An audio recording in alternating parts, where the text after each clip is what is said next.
আর আগের দিন মা নিয়ে এসেছিল, তোমাদেরকে দেখিয়েছি ওই একদম কটনের যে জামাগুলো। এখন যেহেতু গরম, তো মা নিয়ে এসছে ঠিকই, কিন্তু ধুইয়ে যে ওকে পরিয়েছি না, তো তখনই একদম পুরো ফিটিংস ছিল, তারপরে যখনই সার্ফ দিয়ে ধুইয়েছি পুরো একদম টাইট হয়ে গিয়েছে।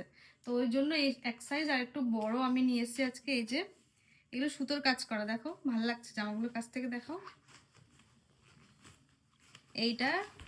আর এই যে এরকম ডিজাইন নিয়েছি দুটো, আর দুটো নিয়েছি এই যে একদম মোম বাটিকের যে জামাগুলো, এগুলো খুব সফট, মানে এগুলো অনেক রকমের আছে দেখলাম, কিন্তু এইগুলো হচ্ছে সব থেকে ভালো কোয়ালিটি, তাই না বলো? এই যে অনেকটা ঘের রয়েছে আর ভীষণ সফট। এটা একটা আর এটা একটা।